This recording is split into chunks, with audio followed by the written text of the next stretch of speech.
যে আল্লাহ সুবহানাহু ওয়া তাআলা তার পায়ের পেন্ডেলি থেকে কাপড় সরাবেন, মানে খুলে দিবেন আর কি, যে তোমরা সিজদা করো।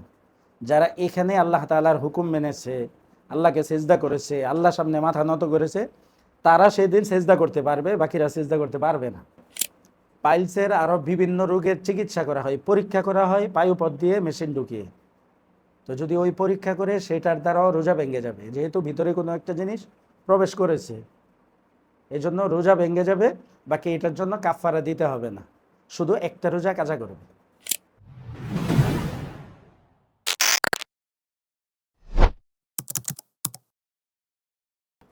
আলহামদুলিল্লাহ ওয়াসসালাতু ওয়াসসালামু আলা রাসূলিল্লাহ, আম্মা বাদ। সম্মানিত হাজিরিন, আল্লাহ সুবহানাহু ওয়া তাআলার শুকরিয়া যে আল্লাহ সুবহানাহু ওয়া তাআলা আমাদেরকে সারাদিন রোজা রেখে রাতে আল্লাহর সামনে দাঁড়িয়ে নামাজ পড়ার তৌফিক দান করছেন। এই জন্য শুকরিয়াতান বলি আলহামদুলিল্লাহ। প্রত্যেকটি আমল আল্লাহ সুবহানাহু ওয়া তাআলা যাকে পছন্দ করেন তাকে দিয়ে করান, নিজের ইচ্ছেই রোজা রাখা যায় না। এখন তো মোটামুটি ঠান্ডাই আছে, এত বেশি কষ্ট হয় না, কিন্তু সবাই কি রোজা রাখছে? সবাই তো রোজা রাখে না, সবাই নামাজও পড়ছে না। কিন্তু কারণ আল্লাহ সুবহানাহু ওয়া তাআলা তার ব্যাপারে চাচ্ছেন না যে সে আল্লাহর সামনে মাথা নত করবে। যারা এখানে আল্লাহর সামনে মাথা নত করবে, হাশরের ময়দানে আল্লাহ সুবহানাহু ওয়া তাআলা বলবেন, কুরআনুল কারীমে এসেছে, ইয়াউমা ইউকশাফু আন সাকিন ওয়া ইউদআউনা ইলা সুজুদি ফালা ইস্তাতিউন, যে আল্লাহ সুবহানাহু ওয়া তাআলা তার পায়ের পেন্ডেলি থেকে কাপড় সরাবেন, মানে খুলে দিবেন আর কি, যে তোমরা সিজদা করো। যারা এখানে আল্লাহ তাআলার হুকুম মেনেছে, আল্লাহকে সিজদা করেছে, আল্লাহর সামনে মাথা নত করেছে, তারা সেদিন সিজদা করতে পারবে, বাকিরা সিজদা করতে পারবে না। ফালা ইস্তাতিউন, আল্লাহ বলেন যে তারা কি পারবে না সেখানে। তো ধোঁকায় ধরা পড়ে যাবে, সেখানে পরীক্ষা হবে এটা কারা দুনিয়াতে আল্লাহকে সিজদা করেছে। সেখানে আল্লাহর মেহরবানি, আল্লাহ তাআলা আমাদেরকে তৌফিক দিয়েছেন, আমরা রোজা রেখেছি। আল্লাহ রসুল সাল্লাল্লাহু আলাইহি ওয়াসাল্লাম হাদিসে পাকে বলেন যে গরমের মৌসুমে গ্রীষ্মকালে রোজা রেখে পিপাসার্ত হয়, আল্লাহর উপর আল্লাহ তাআলা এটা অনিবার্য করে নেন, ওয়াজিব করে নেন, যে হাশরের ময়দানে সেই কঠিন দিনে আল্লাহ তাকে পানি পান করে তৃপ্ত করবেন। হাশরের ময়দানটা হবে এমন, সূর্য অতি নিকটে থাকবে, কারো মাথার মগজ মোমের মতো গলতে থাকবে, টকবক করতে থাকবে, হাড্ডির ভিতরের মগজগুলো টকবক করতে থাকবে, মানুষের চামড়া পুরে একেবারে ছাই হয়ে যাবে, আবারও এটা ঠিক করে দেওয়া হবে। ওই অবস্থাতে যদি পৃথিবীর সমস্ত সমুদ্রের পানিও কাউকে পান করানো হয়, তার পিপাসা শেষ হবে না। কারণ সেটা তো আল্লাহর রহমতে শুধু পিপাসা শেষ হবে। এই জন্য যারা গরমের মৌসুমে রোজা রাখবে, আল্লাহ সুবহানাহু ওয়া তাআলা তাদেরকে সেখানে তৃপ্ত করবেন পানি পান করিয়ে। তো আলহামদুলিল্লাহ, এখন তো গরম কম, যখন গ্রীষ্মকাল আসে তখন আমরা ইনশাল্লাহ রোজা রাখবো, যখন শীত আসবে তখনও রোজা রাখবো। অর্থাৎ আল্লাহর হুকুম সর্বাবস্থায় আমরা পালন করব, প্রত্যেকটার জন্য আলাদা আলাদা আল্লাহ সুবহানাহু ওয়া তাআলা আমাদেরকে প্রতিদান দিবেন।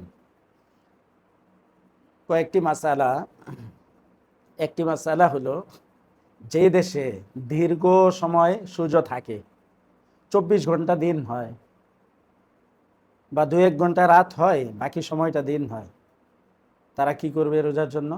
ওই অবস্থাতেই রোজা রাখতে হবে, ওখানে দিন অনুযায়ী। যদি এমন হয় যে খুব বেশি কষ্ট হচ্ছে, রোজা রাখতে পারছে না, তো সেই অবস্থাতে তখন রোজা ছাড়ার সুযোগ আছে, সে তখন রোজা রাখবে না। যখন দিন ছোট হবে তখন রোজা রাখবে, এই সুযোগটা তাদের জন্য আছে না এমন দেশ যেখানে 24 ঘন্টা, 23 ঘন্টা, 22 ঘন্টা কি হয়, দিন হয়,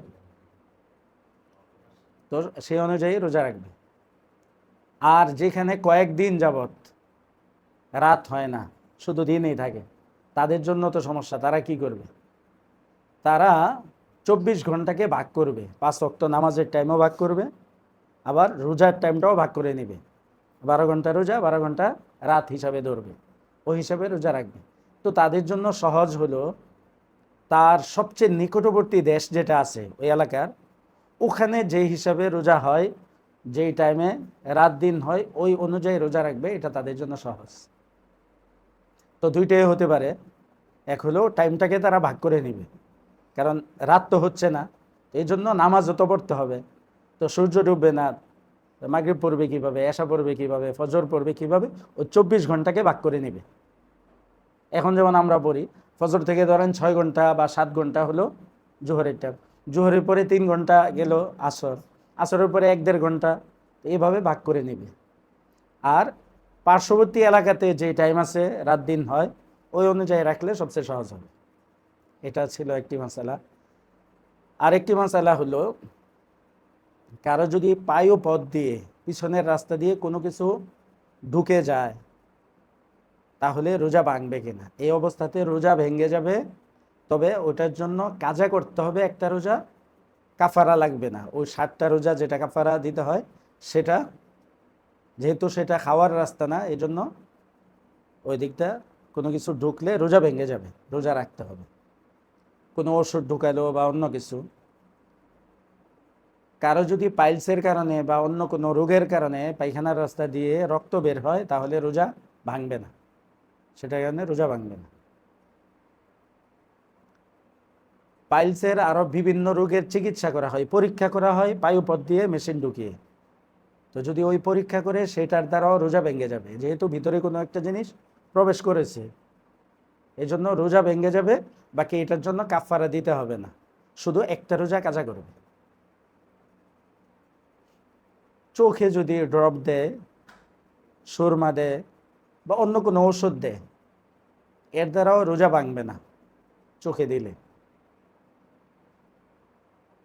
অনেক সময় চোখে ওষুধ দিলে গলার মধ্যে গিয়ে তিতা লাগে বা মিষ্টি লাগে হয়, তখন থুতু ফেলে দিলেই হবে, এর দ্বারা রোজা ভাঙবে না। গলাতে যদি স্বাদ লাগে, তিতা লাগে, তো থুতু ফেলে দিবে, সমস্যা হবে না, রোজা ভাঙবে না।